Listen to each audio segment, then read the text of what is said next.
Right then, let's move on to a relatively simple, but for some a fairly loaded question. Is Kenyan print media dead? Well, dead, no. But you could make a compelling argument about its decline in the country. Now, in terms of circulation numbers, the number of English language newspapers in Kenya actually peaked in 2012. And ever since then, they've never gone back up. If you look at the newspapers, for example, in Swahili, it's just about the exact same story. Story is actually even worse. There's a 33% drop in 2011, from which they have never recovered. Circulation peaked then, and that was pretty much it. Now, make no mistake, however, the two largest broad-spectrum media firms in East Africa, the Nation Media Group, the Standard Group, in every sense of the word, they're really just print companies. Take, for example, the breakdown of the revenues at the Standard Group. 7 out of every 10 shillings they get in revenue comes from either advertising on newspapers or circulation revenue. Between them, television, digital or advertising or radio, they just make up a tiny sliver of the remainder. So, circulation volumes have fallen. Where are the readers going? Well, here's one answer for you. Daily online visits to news websites, according to the National Statistics Bureau, jumped by about 30% year on year in 2014. And that's a fairly compelling number. So, having looked at all that data, let's get back to our original question. Is the argument that Kenyan print media is on its way to its deathbed a valid one or just hype? That's a question I put to Wambui Wamunyu, an iHub research fellow and communications lecturer at Daystar. When technology comes, we tend to have these alarmist observations. So I'm not too sure that we should be surprised about that. But as to whether it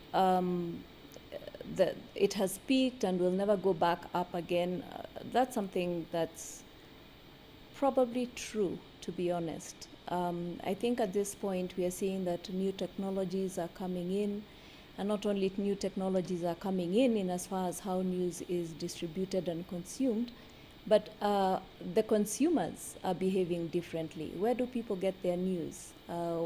What is news today? How do they want their news packaged? Should we be focused more perhaps on the demographic argument here? Because there's a whole generation of kids in the 18s, 18 years old, 15 years old, who for them old media is just that, it's old. They don't watch news on telly, and what they do get in terms of news is what they get on their Facebook feeds. You know, this is interesting because when we talk Facebook, Twitter, YouTube and all those technologies, the question we must first ask is who has access to them? We must remember on this continent that for a lot of people, the access to media is on radio. Forget even Facebook and Twitter and all that. Facebook, Twitter, they are largely being used by people who are not only young, but people who are urban, people who have access to particular gadgets. So we are talking income and that kind of thing. So that's not the vast majority of people. Wouldn't it be fair to argue, however, that looking forward into the future, right now it's possible to get subsidized, more or less free access to things like Facebook and Google and Wikipedia, and at the same time the cost of handsets that have access to the internet is falling. So isn't it a fair supposition to argue that yes, right now it might be a small proportion, but if we look into the future 5-10 years from now, that might be actually the majority? I think that's a pretty accurate supposition in my view because, as you said, handsets and the various gadgets that people access the net now, they are falling and falling rapidly. And secondly, we are seeing people like Facebook creating these access points, such as this internet.org, where people can get airtime that enables them to access certain sites that are technically on the net.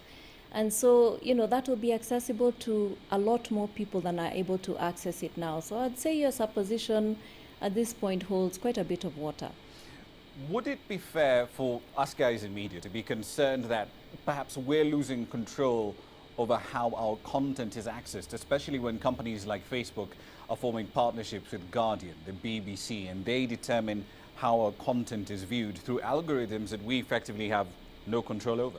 I think anytime you have a new aggressive technology that is behaving in the way that a company like Facebook is, and Facebook is a global phenomenon.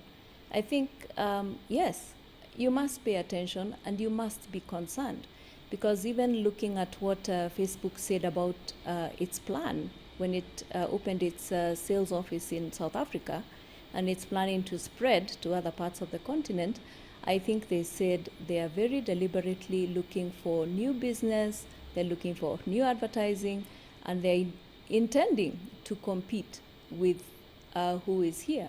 So I think our news outlets who have a particular model where they have advertising, and the advertising now is what pays their way, they're going to be struggling, or rather competing, let me not say struggling, but they're going to be competing with a new set of players that they were not competing with.